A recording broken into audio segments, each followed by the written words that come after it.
My parents sold their house of 30 years and handed every dollar, $650,000, to my brother as a wedding gift. I barely had time to process that betrayal before the next one hit. When I refused to evict my tenants so they could stay with me for a while, they showed up at the property with suitcases pounding on the door like they already owned the place. That was the moment I realized they weren't just crossing a boundary, they were invading my life. And what I did next left them stunned in a way they never saw coming. I should probably start by telling you who I was before everything snapped.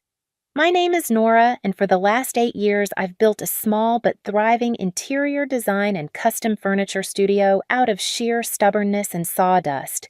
Most days, you'd find me in a linen shirt jeans and my worn leather apron hair tied back sanding down walnut boards while the workshop heater hummed in the corner. It's the kind of life people underestimate until they see what those hands can make. And maybe that's always been my story, underestimated until pushed too far. I grew up in a house where the rules were unspoken but sharp. Derek, the only son, was the investment. I, the daughter, was expected to be understanding. I heard that word my entire childhood. Be understanding when Derek gets the new bike. Be understanding when Derek's summer camp costs more than your entire school year. Be understanding when your brother needs help with college, but you can figure it out. So I did figure it out, 3 part-time jobs at once, eating dollar ramen, stitching together a degree I paid for myself. Meanwhile, Derek's tuition was wired straight from my parents' account the moment it was due. My mother used to say it with a smile, like it was a compliment. Girls just don't need as much help, sweetie. You're stronger. At the time, I didn't realize she meant it literally, less help, more burden. As an adult, I kept my distance.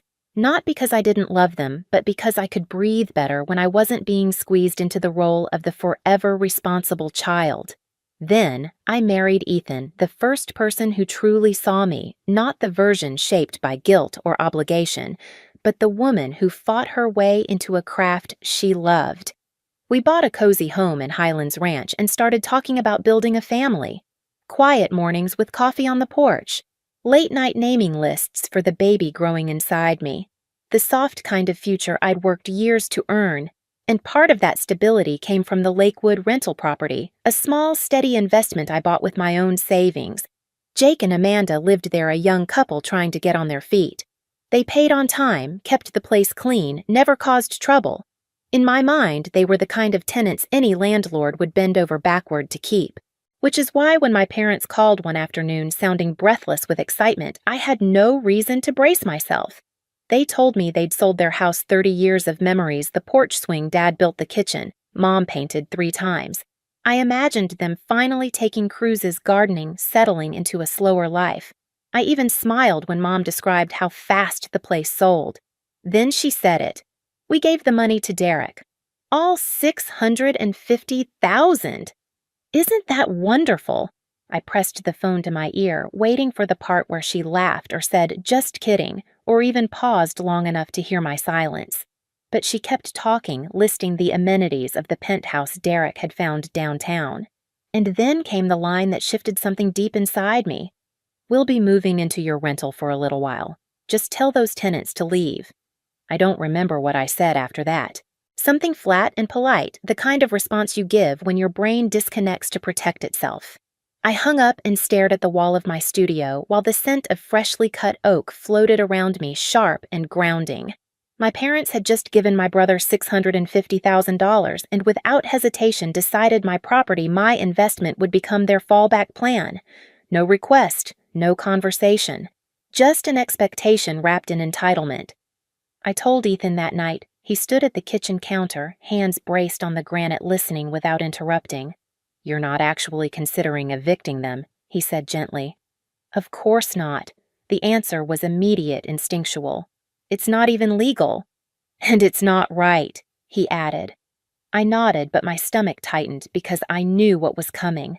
My parents didn't handle boundaries, they bulldozed them. The calls began the next morning. Mom, first, her voice sugary and fragile. Nora, honey, you sounded stressed yesterday. We just need a place for a little while. Then Dad, sterner. Your mother is upset. You should fix this. I repeated myself over and over. I can't remove tenants under a valid lease. It's illegal. It's unethical. But logic only works on people willing to hear it. By noon, Mom was crying. By evening, Dad was lecturing me about family responsibility. By the next day, relatives I hadn't heard from in months suddenly had my number memorized. Aunt Patricia called at 7 in the morning. Your parents gave everything to help Derek start his life, and you can't do one little thing. It's not little, I said. Well, you're the successful one, she snapped. You should help. That was the script. I was the capable one, the reliable one, the daughter whose comfort was negotiable because she could handle it. Derek texted me that afternoon. They need somewhere to stay. Be flexible, sis. Be flexible. As if that were the magical phrase that could erase Lisa's laws or basic decency. I didn't respond. But the real explosion happened 3 days later. I was in my studio sanding the edge of a maple countertop when my phone buzzed nonstop. Jake's name lit up the screen. His voice trembled the moment I answered. Nora, there are people at the door saying they're moving in. They have suitcases. They're yelling. My heart dropped. Describe them. It's an older couple. They said they're your parents. Of course they did. I told him to stay inside, not to open the door, that I was on my way. Then I grabbed my keys, dust still on my jeans, and drove across Denver with my pulse hammering against the steering wheel. When I turned onto the Lakewood Street, I saw them instantly, my parents on the front porch, 2 large suitcases beside them, grocery bags dangling from Mom's wrist like they were checking into a vacation rental. Mom was pounding on the door so hard the frame rattled. Dad stood stiffly beside her, looking like he was already rehearsing the lecture he'd give me for being difficult. I stepped out of my car. What are you doing? Mom spun around, furious and relieved all at once. They won't let us in. It's not your house, I said. It's family property, she insisted, as if saying it made it true. Dad took a step toward me. We've been in a hotel for almost 2 weeks waiting for you to handle this. You created that situation, I replied. You sold your house. You gave away your money. That doesn't make my rental your backup plan. Mom's voice cracked, switching to her well-practiced heartbreak. How can you talk to us this way? After everything we've done for you. Jake cracked the door open just an inch. Do we need to call someone? He asked quietly. No, I said. Then I looked directly at my parents. But they will if you don't leave. The porch fell silent. The kind of sharp, vibrating silence that comes right before something breaks. And in that moment, I understood exactly what I was up against. Not confusion, not desperation, but entitlement so deep they truly believed my life existed to cushion their choices. They left the porch that day only because Jake picked up his phone as if he were about to dial. Dad muttered something about, "This isn't over." Mom cried loudly enough for the neighbors to peek through blinds, and then they dragged their suitcases back to the car like 2 people gravely wronged. I watched them drive away with a cold, hollow ache spreading across my ribs. It wasn't guilt. It was the realization that this was only the first attempt. By the next morning, the narrative had changed, and I'd apparently been assigned the villain role. My phone lit up before sunrise with a message from my cousin Brandon. I can't believe you'd abandon your parents like this. Then another from Aunt Patricia. We heard you refused to let them stay. They're practically homeless. Homeless. That was the word they chose, even though my parents had willingly handed their entire nest egg to Derek without so much as a second thought. The group chat I'd been forcibly added to, filled with passive-aggressive messages about family duty and honoring your elders. Not one person asked what had actually happened. Not one asked about Jake and Amanda or the legal lease. This wasn't concern, it was a coordinated guilt campaign. Ethan watched me read message after message while I sat at the kitchen island, one hand on my belly. You can block them, he murmured. I know, I said. And I did know. But blocking them didn't solve the larger truth my parents believed they had unrestricted access to my life, my home, my resources. If I didn't stop it cleanly now, it would bleed into every part of the future we were trying to build. Around that time, news about Derek started trickling in. Through my cousin Maria, one of the few neutral voices, I learned that the bank had denied Derek's mortgage application on the penthouse. They needed verification of income, she told me. He didn't have any. Without the loan, he couldn't close. Without closing the deposit, my parents' $650,000 wasn't coming back. Suddenly, their urgency made sense. They'd thrown everything into Derek's dream and now had nowhere to land. 2 days later, Derek himself called. "Look," he said, sounding annoyed rather than embarrassed, "things are tight right now. Brittany and I still need to pay the venue.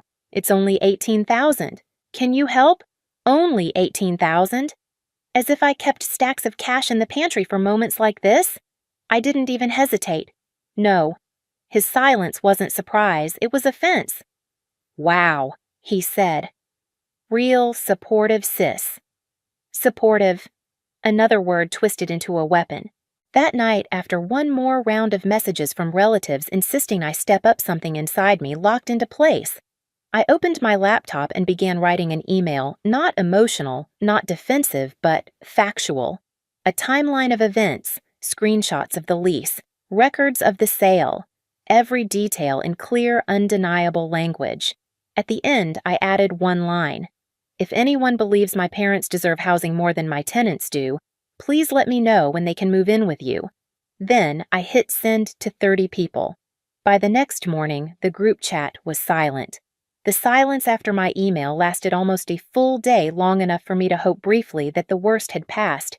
But entitlement doesn't disappear. It waits, reshapes itself, and returns wearing a softer mask. It was a Saturday morning in early spring. Ethan and I were in the kitchen, sunlight spilling across the counters while we argued playfully about baby names. For the first time in weeks, my shoulders felt loose. My phone wasn't buzzing. My parents hadn't called. Even Derek had gone quiet. Peace felt foreign but warm. Then the doorbell chimed, not once, repeatedly, insistently. Ethan checked the driveway. His voice dropped. "Nora, it's them."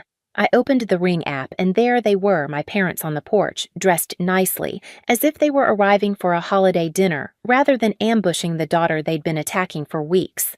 Mom held a bouquet of flowers. Dad carried a grocery bag. Mom leaned toward the camera, smiling in a way that felt more like performance than apology. "Sweetheart, we brought the ingredients for your favorite pot roast. Let us in." Ethan looked at me. "This is manipulation." I knew. I felt it in the tightening of my chest, the way her voice tugged at an old instinct to soothe, to give in, to make things easier. That was the role I'd played my entire childhood, but I wasn't that girl anymore. Dad cleared his throat, speaking directly to the camera. "We've had time to reflect. We made mistakes. Let's just talk like adults. Talk like adults." A phrase he'd used every time he wanted control disguised as reason. I stayed where I was, leaning against the hallway wall phone still in hand. I didn't open the door. Mom kept going, her voice trembling. "Please, honey, we've been staying somewhere awful. We're tired. We miss you." Ethan whispered. "They're not here to apologize. They're here to gain access." He was right. Every "we're sorry" was vague, conditional, and conveniently paired with a request for me to do the very thing I'd already told them I wouldn't. When I didn't respond, Dad's tone shifted instantly. The performance cracked.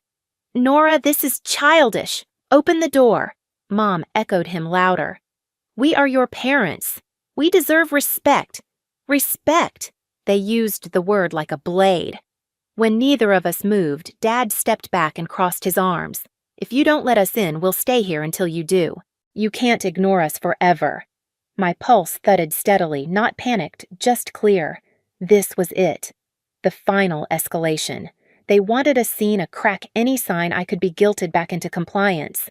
Instead, I opened the phone app and dialed. "Non-emergency police line," the operator answered. I exhaled. "I need to report ongoing trespassing. Same individuals as a previous incident at my rental property." Ethan watched me with quiet pride.